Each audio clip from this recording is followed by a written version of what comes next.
దేశీయ స్టాక్ మార్కెట్లు నష్టాల్లో ట్రేడ్ అవుతున్నాయి.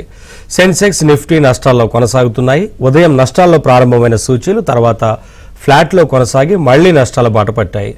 Bharat Electronics, Hindalco, Larsen, Axis Bank, Eicher Motors షేర్లు లాభాల్లో ట్రేడ్ అవుతున్నాయి. Doctor Reddy's Labs, TCS, HUL, Infosys, Adani Enterprises షేర్లు నష్టాల్లో కొనసాగుతున్నాయి. ఇవాళ మార్కెట్కి సంబంధించి అనాలిసిస్ అందించడానికి ప్రముఖ బిజినెస్ అనలిస్ట్ జీవీ రావు గారు మనతో పాటు స్టూడియోలో ఉన్నారు. వారితో మాట్లాడదాం. సార్, జీవీ రావు గారు నమస్కారం. సార్ నమస్తే అండి. సార్, ఏంటి మార్కెట్ తీవ్ర నష్టాలతో ప్రారంభమై ఫ్లాట్గా కొనసాగి మళ్ళీ నష్టాలకు జారుకోవడం, అంటే ఇన్ని చేంజెస్ ఇంత ఒడిదొడుకుల మధ్య ఎందుకు కొనసాగుతుంది అనుకోవచ్చు? ఏ అంశాలు దీని మీద ప్రభావితం చేస్తున్నాయి సార్?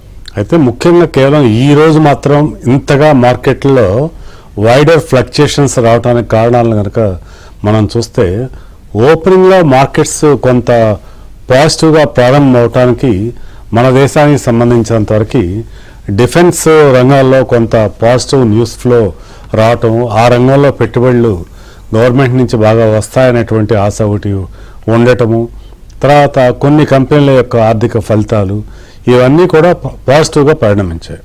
అయితే క్రమేణా ఇక్కడ ఏమైందంటే, కొన్ని రంగాల విషయానికి వచ్చేసరికి ఇప్పుడు ఆర్థిక ఆంక్షలు అనండి, లేకపోతే సుంకాల పేరుతోటి మన కొన్ని కంపెనీల పైన ట్రంప్ గారి విధానాల్లో అధిక టారిఫ్లు విధిస్తారనే భయంతో ఫార్మా రంగం షేర్లు దెబ్బతిన్నాయి. అయితే అవి ప్రత్యేకంగా ఆయనేమి కూడా భారతదేశ ఫార్మా రంగాన్ని ఉద్దేశించి మాట్లాడిన విషయాలు కాదు.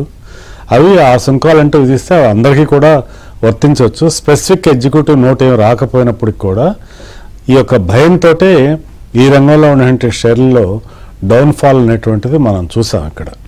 అయితే తర్వాత క్రమేణా కొంత పుంజుకొని మార్కెట్లు పాజిటివ్కి వచ్చాయి. కానీ ఆ తర్వాత లాభాల స్వీకరణ జరిగింది. అంటే ఏంటంటే, ఇన్వెస్టర్స్కి ఎక్కువగా కాన్ఫిడెన్స్ రాలేదు. మనం కనుక ఇప్పుడు దీన్నే నమ్మి ఇట్లానే హోల్డ్ చేస్తే మళ్ళా నష్టాలు వస్తాయన్న భయంతో లాభాల్లో ఉండేవాళ్ళు లాభాలను స్వీకరించారు. న్యూ ఇన్వెస్ట్మెంట్ చేద్దామనే వాళ్ళు ఆచితూచి ధోరణిని అవలంబించారు. ఈ కారణాల వల్ల ఏంటంటే ఓవరాల్గా మార్కెట్లో ఇంకా కూడా క్లియర్గా పాజిటివిటీ అనేది రాకపోవటం వల్ల మళ్ళా నష్టాల్లో జారిపోయింది. నిజానికి ఇప్పుడు ప్రస్తుతము నిఫ్టీ 80 పాయింట్ల నష్టంతో ట్రేడ్ అవటం అంటే పొద్దున్న చెగిరించినటువంటి ఆశలు అన్నీ కూడా ఆవిరయ్యాయని చెప్పాలి. ముఖ్యంగా ఈ రోజు ఉన్నటువంటి పరిస్థితి ఇలా ఉందండి. కాలర్ ఉన్నారు సార్, ఉదయ్ శంకర్ కాల్ చేస్తున్నారు ఒడిశా నుంచి. ఉదయ్ శంకర్ గారు మాట్లాడండి జీవరావు గారితో. మీకున్న నమస్తే అండి. నేను ఒక 2 స్టాక్స్ గురించి చాలా తెలుసుకున్నాను. ఒకటి లెమన్ ట్రీ హోటల్స్ లో తీసుకోవచ్చా, రెండు క్రాంప్టన్ గ్రీవ్స్ రేట్ లో తీసుకోవచ్చా? ఓకే అండి, రైట్ అండి. లెమన్ ట్రీ హోటల్స్ విషయానికి వస్తే, ముందుగా ఇప్పుడు ఏంటంటే హోటల్ ఇండస్ట్రీ యాజ్ సచ్గా రానున్నటువంటి 2-3 సంవత్సరాల కాలంలో కూడా చాలా మంచి భవిష్యత్తు ఉందండి. ఈ రంగంలో మీకు మరీ లార్జ్ స్కేల్లో కాకుండా ఆ తర్వాత ఉండేటువంటి హోటల్స్లో lemon tree one of the best hotel అనే చెప్పచ్చు. లెమన్ ట్రీ హోటల్స్లో ఇప్పుడు కరెంట్ రేట్ నుంచి కూడా మీరు ఇన్వెస్ట్మెంట్ స్టార్ట్ చేయొచ్చు. కానీ మీకేంటంటే కనీసం ఒక మీడియం టర్మ్ హోల్డింగ్ ఆలోచన ఉంటేనే ఈ యొక్క ఇన్వెస్ట్మెంట్లో ముందుకెళ్ళండి. అలాగే క్రాంప్టన్ గ్రీవ్స్ కూడా మీడియం టు లాంగ్ టర్మ్ ఆలోచనతో ఇన్వెస్ట్ చేయాలనుకుంటే కరెంట్ రేట్లో ఇన్వెస్ట్ చేయొచ్చండి. ఆ విధంగా మీరు అడిగినటువంటి ఈ 2 షేర్లు కూడా మీడియం టు లాంగ్ టర్మ్ ఆలోచనలతో తప్పకుండా ఇన్వెస్ట్ చేయొచ్చండి. నెక్స్ట్ కాలర్ వెంకటేశ్వర్లు చేస్తున్నారు ఖమ్మం నుంచి. వెంకటేశ్వర్లు గారు మాట్లాడండి జీవీరావు గారితో. మీకున్న డౌట్ ఏంటో చెప్పండి. నమస్తే సార్. నమస్తే జీవీరావు గారు. నమస్తే అండి సార్. యాక్చువల్ మా దగ్గర 2 స్టాక్స్ ఉన్నాయి sir, Tata Motors and Zomato. Tata Motors ఏమో 1050లో యావరేజ్ సార్, జొమాటో 248. ఉంచమంటే యాడ్ చేయమంటారు సార్? టాటా మోటార్స్ని మీరు ఫర్దర్గా యాడ్ చేయొచ్చండి డెఫినెట్గా. ఇప్పుడే ఈరోజు కూడా కొన్ని ప్రముఖ బ్రోకరేజెస్ టాటా మోటార్స్కి ఒక 900 రూపీస్తో టార్గెట్ తోటి బై రేటింగ్ ఇవ్వటం జరిగింది. కరెంటు అరౌండ్ 670, 680లో ఉన్నటువంటి ఈ షేర్లో మీకు వాళ్ళు చెప్పిన విధంగా కనుక 900 రూపీస్కి వెళ్ళటం అంటే మోర్ దాన్ 20% రిటర్న్కి అవకాశం ఉంది.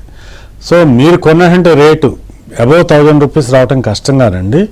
బట్ ఇప్పుడు ఫర్దర్గా కనుక మీరు యాడ్ చేసుకుంటే మీ యొక్క యావరేజ్ కాస్ట్ తగ్గే అవకాశం ఉంది. ఓవరాల్గా కూడా మీరు బయటపడేటువంటి అవకాశం కూడా ఉంది.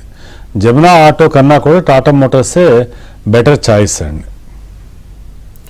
సార్ ఓవరాల్గా ఐటీకి సంబంధించి సిచ్యువేషన్ ఏంటి సార్ ఇప్పుడు? అంటే ఐటీ రంగంలో కూడా ఇప్పుడు మనం ఈరోజు తీవ్రమైనటువంటి ఒడిదుడుకులని చూస్తున్నామండి. అంటే ఏంటంటే రానున్న రోజుల్లో కొన్ని నిబంధనల వల్ల ముఖ్యంగా యుఎస్ మీద ఆధారపడినటువంటి ఎక్స్పోర్ట్స్ కానివ్వండి, అలాగే మనకి ఎంప్లాయీస్ యొక్క స్కేర్సిటీ అనేటువంటి ప్రాబ్లం కూడా రావచ్చు అనే కారణంతో కానివ్వండి, మొత్తానికి ఈ సాఫ్ట్వేర్ కంపెనీలు కొంత ఒడిదుడుకులను ఎదుర్కొంటున్నాయి. అయితే కరెంట్ రేట్లో ఇన్వెస్టర్స్కి ఇవి ఇన్వెస్ట్మెంట్ యోగ్యంగా ఉన్నాయా అని చెప్పి మనం ఆలోచిస్తే ముఖ్యంగా నేను 2 షేర్లు చెప్తాను. టీసీఎస్ కానీ ఇన్ఫోసిస్ కానీ మనం విశ్లేషిస్తే టీసీఎస్ వచ్చేసి కరెంటు అరౌండ్ 3,700 రూపీస్ రేంజ్లో ఒక 1 to 2 years కోసం డెఫినెట్గా బెస్ట్ బై అని చెప్పొచ్చు అండి. ఇక్కడి నుంచి టీసీఎస్ చాలా మంచి పనితీరు కనపరిచే అవకాశం ఉంది. అలాగే ఇన్ఫోసిస్ కూడా కరెంట్ రేట్లో ఇన్వెస్ట్ చేయొచ్చు అండి. ఆ విధంగా మనం ఏంటంటే మీడియము స్మాల్ సెక్టార్లో ఉన్నటువంటి ఐటీ కంపెనీలు కోసం కాకుండా ఇవి లార్జ్ క్యాపిటలైజేషన్ ఉన్నటువంటి ఈ 2 కంపెనీల మీద కాన్సన్ట్రేట్ చేస్తే ఇన్వెస్టర్స్కి ఎక్కువ ప్రయోజనం చేకూరే అవకాశం ఉందండి. నెక్స్ట్ కాలర్ హనుమాన్ సింగ్ చేస్తున్నారు. హనుమాన్ సింగ్ గారు మాట్లాడండి జీవీరావు గారితో, డౌట్ ఏంటో చెప్పండి. నమస్కారం జీవీరావు గారు. నమస్తే అండి. సార్ ఇప్పుడు ఇండియన్ బ్యాంక్ ఒకటి, Canara bank, bank of Maharashtra ఏంటి లాంగ్ టర్మ్ కోసం చెప్పాలి సార్ 2 years. ఓకే అండి.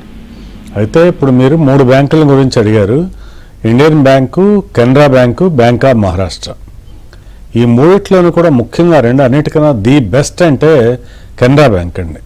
కెనరా బ్యాంక్ ఏంటంటే బుక్ వాల్యూనే 100 రూపాయల పైన బుక్ వాల్యూ ఉండి ఇప్పుడు కేవలం 85 రూపాయల్లో ట్రేడ్ అవుతుందంటే మీకు బిలో బుక్ వాల్యూలో ట్రేడ్ అవుతుంది. ప్లస్ పీఈ రేషియో కూడా ఇండస్ట్రీ పీఈ కన్నా కూడా చాలా తక్కువలో అవైలబుల్ అవుతుంది.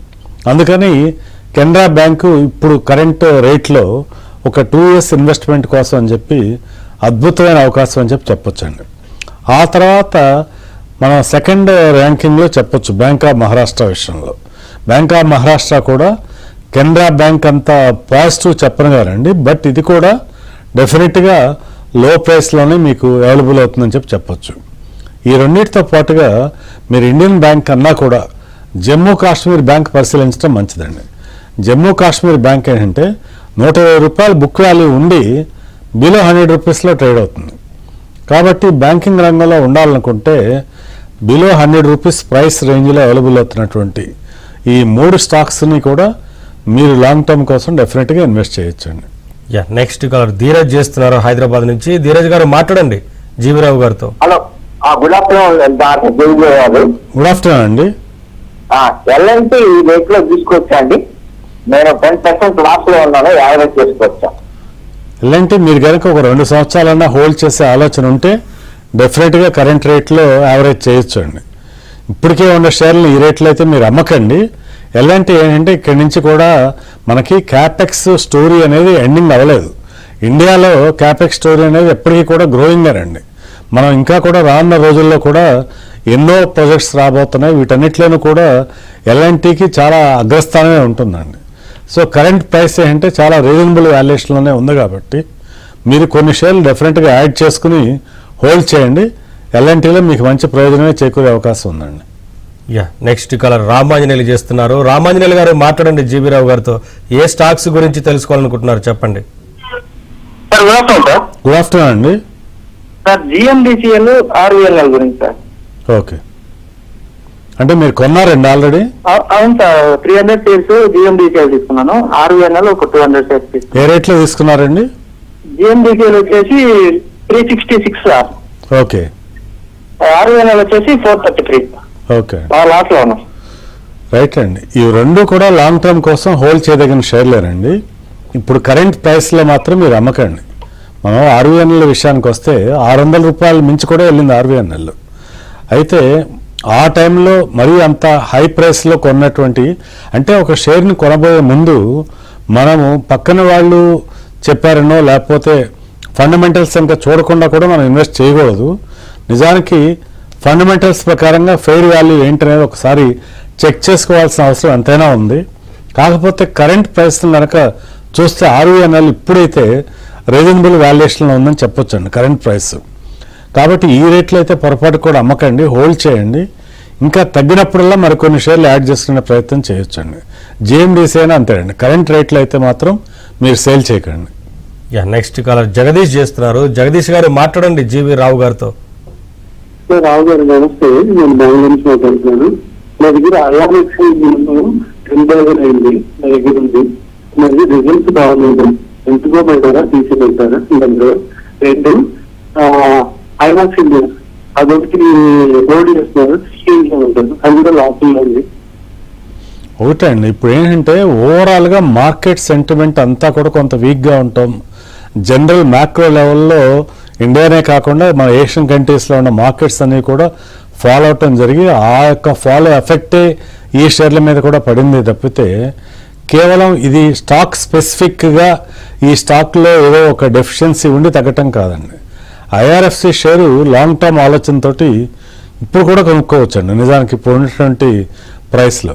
అలాగే ఐనాక్స్ విండ్ కూడా లాంగ్ టర్మ్కి ఇట్స్ ఎ గుడ్ ప్లే అండి. దేనిలో మీరేమి కూడా ఇప్పుడు తొందరపడిపోయి అమ్మాల్సిన అవసరం లేదు. అయితే కొద్దిగా నష్టాల్లో ఉన్నారు అంటే టోటల్ మార్కెట్ అంతా కూడా వీక్నెస్ ఉన్నప్పుడు మనమేమి కూడా అతీతులం కాదండి. దానిలో కొంత నష్టాలు మనకు కూడా ఉంటాయి, కానీ అది టెంపరీ అని మాత్రమే గమనించాలి. ఎప్పుడు మనం వరి అవ్వాలంటే మార్కెట్స్ అంతా ఒక ట్రెండ్లో ఉండి మన షేర్ మాత్రమే ఇన్వెస్ట్ చేసిన షేర్ మాత్రమే తగ్గుతుందంటే దానికి ఏమైనా స్పెసిఫిక్ రీజన్ ఉందా మనం గమనించాల్సిన అవసరం ఉంటుంది. ఇది జనరల్ మార్కెట్ వల్ల జరిగినటువంటి పరిస్థితి తప్పితే ఐనాక్స్ విండ్ కానీ ఐఆర్ఎఫ్సి కానీ షేర్ పరంగా వచ్చేసి ఇబ్బందులు ఏమీ లేవండి. అందుకని చెప్పి మీరు ఇప్పుడు ఈ షేర్లు ఏది కూడా నెక్స్ట్ ఇమీడియట్గా అమ్మాల్సిన అవసరం అయితే లేదు. జీవీరావు గారు, జనరల్గా భూమి విషయంలో కానీ లేదంటే బంగారం విషయంలో కానీ రేటు తగ్గినప్పుడు కొనడానికి ఇన్వెస్ట్ చేయడానికి ఎక్కువ ఇంట్రెస్ట్ చూపిస్తుంటారు కదా. కానీ స్టాక్ మార్కెట్ విషయంలో బాగా డౌన్ అయినప్పుడు, స్టాక్స్ పడిపోతున్నప్పుడు ఎలా వ్యూహాన్ని ఎలా అనుసరించాలంటారు? దీని మీద చాలా మందికి డౌట్స్ ఉంటాయి జనరల్గా. ఇది చాలా పర్ఫెక్ట్ క్వశ్చన్ అండి. ఏంటంటే నిజంగానే మనం మార్కెట్లో ఎవరైనా కానీ ఒక భూమి కొనాలంటే ఎప్పుడు రేట్ తగ్గుతుందా అని చెప్పి ఎంతో ఆతృతగా ఎదురు చూసి అలా రేట్ తగ్గినప్పుడు అమాంతంగా అవకాశాన్ని క్యాప్చర్ చేయాలని చూస్తాం. అలాగే గోల్డ్ అయినా అంతే.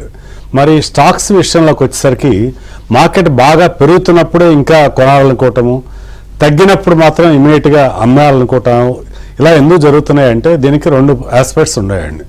ఒకటి లాంగ్ టర్మ్ పాయింట్ ఆఫ్ వ్యూలో ఆలోచించే ఇన్వెస్టర్ ఏమన్నా స్టాక్స్ను క్వాలిటీ పరంగా ముందుగా ఐడెంటిఫై చేసి ఉంటే తను ఐడెంటిఫై చేసినటువంటి స్టాక్స్ని ఎప్పుడు తగ్గితే అప్పుడు క్యాప్చర్ చేద్దాం అనుకుంటాడండి. నేను ఒక చిన్న ఉదాహరణ తీసుకుంటాను. మన హైదరాబాద్ బేస్డ్ ఫార్మా కంపెనీల్లో ఇప్పుడు నాట్కో ఫార్మా ఉందనుకోండి. నాట్కో ఫార్మా షేర్ 1690 రూపాయల్లో ఉన్నప్పుడు కూడా ఇది చాలా గొప్ప కంపెనీ అన్నటువంటి ఇన్వెస్టారు మరి ఇవాళ ఈ రోజు ముఖ్యంగా 818, 820 రూపాయలకు వచ్చిందంటే అంటే సగం రేటుకి వచ్చింది. సగం రేటుకి వచ్చినప్పుడు 1690లో గొప్ప కంపెనీ అయిన నాట్కో ఫార్మా ఫండమెంటల్గా 820 తగ్గినప్పుడు ఏమైనా ఫండమెంటల్స్లో ఏమైనా మార్పు వచ్చిందా అని మనం ఒకసారి గమనించుకోవాలి. గమనించుకున్నప్పుడు ఫండమెంటల్గా కనుక ఎక్కువ మార్పు లేకపోతే అప్పుడు ఖచ్చితంగా ఇటువంటి అవకాశాన్ని మనం అందిపుచ్చుకోవాలి. ఇలా అందిపుచ్చుకోకుండా మార్కెట్లో అందరూ కొంటున్నారు కదా అని చెప్పి బ్లైండ్గా కొనటం, తగ్గితేనేమన్నా ఇంకా తగ్గుద్ది అన్న భయంతో అమ్మటం కనుక చేస్తూ వెళ్తే ఇన్వెస్టర్స్ నష్టపోతారండి. వైజ్ ఇన్వెస్టర్ అంటే ఎవరు? వాల్యూ బేస్డ్ బయింగ్ చేయాలి. అంటే ఫండమెంటల్స్ అన్నీ కరెక్ట్గా ఉండి కేవలం మ్యాక్రో ఫ్యాక్టర్స్ వల్ల టెంపరీగా మార్కెట్ తగ్గింది అంటే ఆ టైంలో షేర్లను ఎవరైతే పట్టుకోగలుగుతారో వీళ్ళు లాంగ్ టర్మ్లో ప్రయోజనం పొందుతారు. భూమి బంగారం కొన్నప్పుడు ఎలా ప్రయోజనం పొందారో వీటిలో కూడా ఖచ్చితంగా ప్రయోజనం పొందుతారండి. కాకపోతే కంప్లీట్గా ఫండమెంటల్స్లోనే డౌన్ ఉందనుకోండి అప్పుడు ఆ షేర్ జోలికి పోవటం మంచిదేనండి. సో ఈ రెండు ఫ్యాక్టర్స్ని బేరీజ్ వేసుకుని ముందుకెళ్తే ఇక్కడ కూడా స్టాక్ మార్కెట్లో కూడా ఇన్వెస్టర్స్ డెఫినెట్గా ప్రయోజనం పొందేటువంటి అవకాశం ఉంటుంది. కాలర్ ఉన్నారు, శరత్ కాల్ చేస్తున్నారు. శరత్ గారు మాట్లాడండి జీవి రావు గారితో, మీకున్న డౌట్ అంటే చెప్పండి. Good afternoon sir. నా దగ్గర SW సోలార్ 452 ఉంది సార్. ఇంకోటి అదానీ విల్మర్ ఏమో 300 లో ఉంది సార్ యావరేజ్. అవి ఉంచమంటారా సార్ లేకపోతే ఇంకా యాడ్ చేయొచ్చా సార్? అంటే ఇప్పుడైతే మీరు ఏమి కూడా యాడ్ చేయొద్దండి. ఈ రెండిట్లో ఏ కంపెనీలోనూ కూడా. ముఖ్యంగా అదానీ విల్మార్ విషయానికి వచ్చినప్పుడు అదానీ గ్రూప్ ఈ కంపెనీ నుంచి వైదొలిగి తర్వాత దాన్ని కంప్లీట్గా బయటకు వచ్చేటువంటి ప్రయత్నాలు కూడా ఉన్నట్టుగా మనకి న్యూస్ వస్తున్నాయి. అదే కాకుండా ఫండమెంటల్స్ చూసినా కూడా మనకి వాల్యుయేషన్ పరంగా కంఫర్ట్ ఏం లేదండి. సో ఈ రెండు స్టాక్స్లను కూడా ఫర్దర్ బయింగ్ అయితే చేయకండి. అదాని విల్మార్ నుంచి కంప్లీట్గా బయటకు కూడా రావచ్చు అనమాట ఇప్పుడు మీరు ఇప్పుడున్నటువంటి రేట్లు. నెక్స్ట్ కాలర్ మణికంఠ చేస్తున్నారు వినుకొండ నుంచి. మణికంఠ గారు మాట్లాడండి జీబీరావు గారితో. Good afternoon sir. Good afternoon అండి. షార్ట్ టర్మ్ కోసం క్యాస్ట్రాల్ ఇండియా లిమిటెడ్ వచ్చి జిఎల్టీ ఇండియా లిమిటెడ్ లో ఉన్నామని తీసుకుంటున్నాం సార్. షార్ట్ టర్మ్ స్టాక్స్ పేర్లు మళ్ళీ చెప్పండి. Gillette India, Castrol India limited. Castrol Castrol India limited.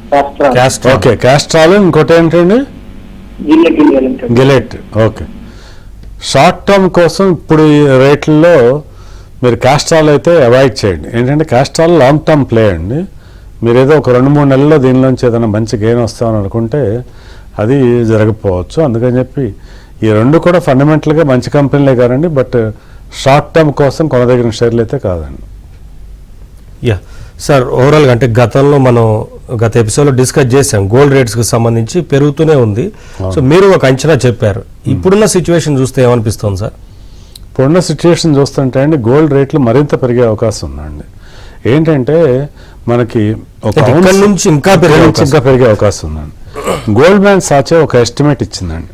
World reputed analyst firm ఏమని చెప్తుందంటే గోల్డ్ రేట్ ఒక ఔన్స్ బంగారం అమెరికా మార్కెట్లో $3,300 అయ్యే అవకాశం ఉందని చెప్పింది. ఇప్పుడు ఈ రోజు రేట్ వచ్చేసి $2,920 ఉందండి. అంటే మోర్ దాన్ 10% బై డిసెంబరే ఇంక్రీజ్ అయ్యే అవకాశం ఉందని చెప్పి ఒక ఎస్టిమేట్ ఇవ్వడం జరిగింది. ఆ ప్రకారంగా మీరు చూస్తే గోల్డ్ ఈ రోజు ప్రైస్ వచ్చేసి 89,000 చిల్లర ట్రేడ్ అవుతుందండి 10 గ్రాములు భారతదేశంలో.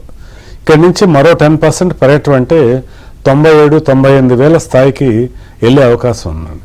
కనీసపు ఎస్టిమేట్ ప్రకారంగా వెళ్ళినా కూడా గోల్డ్ ప్రైస్ 95,000 టచ్ అవడానికి చాలా ఎక్కువ అవకాశం ఉందండి.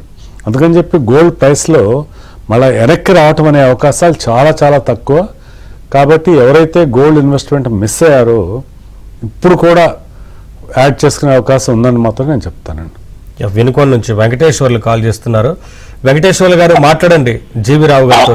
చెప్పండి. జయరావు గారికి నమస్కారం. నమస్తే అండి. నా దగ్గర ఈపీఎల్ అని 2 సంవత్సరాల నాడు కొన్నానండి 200 సిల్లర్లో.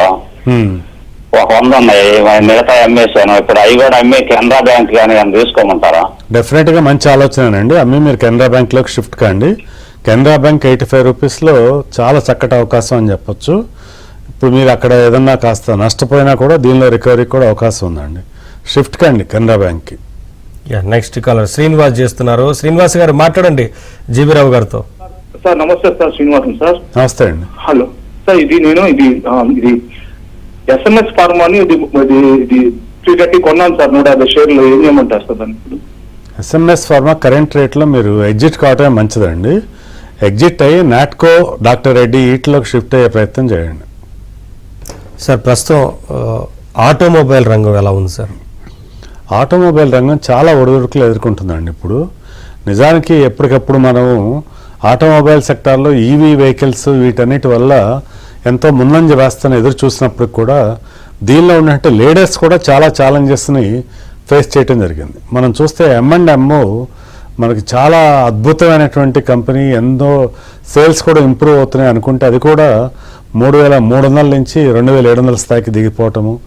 అలాగే టాటా మోటార్స్ ₹1,000 నుంచి ₹680 దిగటము గమనించాం. అయితే ఇప్పుడు ఇన్వెస్టర్స్ అవలంబించాల్సిన స్ట్రాటజీ ఏంటంటే ఆటోమొబైల్లో ఉన్నటువంటి లీడర్స్ని పికప్ చేసి ఆ లీడర్స్తో లాంగ్ టర్మ్ కోసం కనుక హోల్డ్ చేస్తే మంచి ప్రయోజనం చెందేటువంటి అవకాశం ఉంది.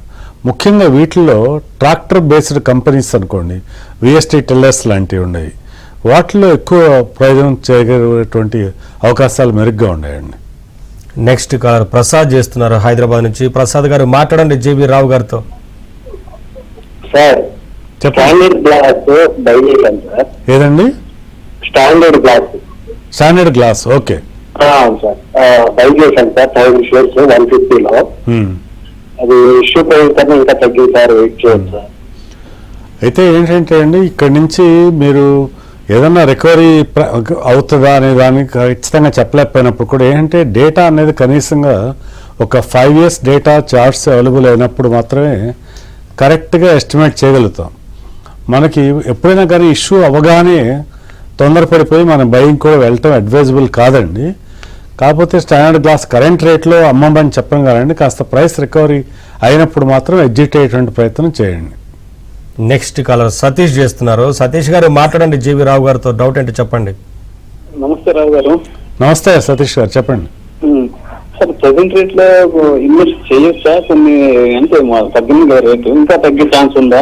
ఏమైనా లాభం అంటారా సార్? జనరల్గా మనం చెప్పాల్సి వస్తేనండి, మనం ఎగ్జాక్ట్ బాటమ్ని ఎవరం కూడా కరెక్ట్గా పట్టుకోలేం కదండి. అయితే మనం ఒక 100 రూపాయలు మీరు ఇన్వెస్ట్ చేయాలనుకుంటే కనీసం 20 రూపీస్ ఇన్వెస్ట్ చేయండి ఇప్పుడు రేట్లో. మళ్ళీ తగ్గినప్పుడు మరి కాస్త ఇన్వెస్ట్ చేయండి. అంతేగాని ఇంకా చాలా తగ్గుతుందేమో అని చెప్పి కంప్లీట్గా వెయిట్ చేస్తే కన్నా కూడా ఇప్పుడు ఒక్కొక్క షేర్ని మీరు తీసుకుని మీరు ఒక 5 మంచి క్వాలిటీ స్టాక్స్ని ఐడెంటిఫై చేశారనుకోండి, ఆ 5 స్టాక్స్ కూడా ఈ లెవెల్లో ఒక 20 రూపీస్ ఇన్వెస్ట్ చేయండి. మళ్ళీ కొంచెం తగ్గినప్పుడు మరి కాస్త యాడ్ చేసుకుంటూ వెళ్ళండి. వెళ్తే లాంగర్ టర్మ్లో మీకు యావరేజ్ కాస్ట్ ఆఫ్ ఎక్విజిషన్ కూడా తక్కువగా ఉండి ఓవరాల్గా మంచి ప్రయోజనమే చేకూరే అవకాశం ఉందండి. ఏమాత్రం కూడా గాబరా పడి ఇప్పుడు మార్కెట్ తగ్గింది కదా అని పొరపాటు కూడా ఏ షేర్ని కూడా అమ్మకండి ఇప్పుడైతే. అందులోనూ మీరు ఫ్రమ్ టైం టు టైం మంచి క్వాలిటీ స్టాక్స్ మీద ఇన్వెస్ట్ చేసే ఇన్వెస్టర్ ఎవరైనా సరే పేషెన్స్గా చూసి మార్కెట్ పెరిగినప్పుడు మాత్రమే అమ్మాలి, కానీ ఈ టైంలో అమ్మొద్దు. కొనాలనుకున్నటువంటి క్వాంటిటీని మాత్రం ఎంటైర్ సింగిల్ డే కాకుండా ఇలా స్టెప్ బై స్టెప్ కొనే ప్రయత్నం చేస్తే మీకు ఎక్కువ ప్రయోజనం ఉంటుందండి. నెక్స్ట్ కాలర్ మురళి చేస్తున్నారు కర్నూలు నుంచి. మురళి గారు మాట్లాడండి జీవి రావు గారితో, డౌట్ ఏంటి చెప్పండి. సార్ నమస్తే సార్, జీవరావు గారు. నమస్తే అండి. సార్ ఎస్బీఐ మ్యూచువల్ ఫండ్స్ లో ఇన్వెస్ట్మెంట్ చేస్తాం సార్. 1 year అవుతుంది, లాస్ అయింది సార్. ఇప్పుడు ఎట్లా ఉండమంటారా ఎట్లా సార్? ఇప్పుడు ఒక ఎస్బీఐ కాదండి, మ్యూచువల్ ఫండ్స్లో ఎవరో ఇన్వెస్ట్ చేయాలనుకున్నా కూడా దానిలో ప్రయోజనం రావాలంటే కనీసపు కాల వ్యవధి ఒక 5 సంవత్సరాలు అనుకోండి మీరు. అంతేగాని మ్యూచువల్ ఫండ్ ఇన్వెస్ట్మెంట్స్లో షార్ట్ టర్మ్లో ఎక్కువ ప్రయోజనం రావడం చాలా కష్టం అండి. మీకు నార్మల్ డైరెక్ట్ ఇన్వెస్ట్మెంట్కి మ్యూచువల్ ఫండ్స్కి అదే ఆ డిఫరెన్స్ చాలా ఉంటుంది. So in general stock market investments కూడా లాంగర్ టర్మ్లో వచ్చినంత ప్రయోజనం షార్ట్ టర్మ్లో ప్రతిసారి కూడా రాదు. అయితే ముఖ్యంగా మ్యూచువల్ ఫండ్స్ విషయానికి వస్తే మాత్రం లాంగ్ టర్మ్లోనే ఆ ప్రయోజనం ఎక్కువ చేకూరే అవకాశం ఉంటుందండి. మీరు డెఫినెట్గా కనీసం 3 నుంచి 5 సంవత్సరాల కాల వ్యవధి కన్నా హోల్డ్ చేస్తేనే ఆ మ్యూచువల్ ఫండ్ ఇన్వెస్ట్మెంట్ యొక్క ప్రయోజనం మీరు పొందగలుగుతారు. Thank you sir, thanks for coming sir. సలహాలు సూచనలు అందించారు మార్కెట్కి సంబంధించి కాలర్స్కి. నమస్తే అండి. ఇవి బిజినెస్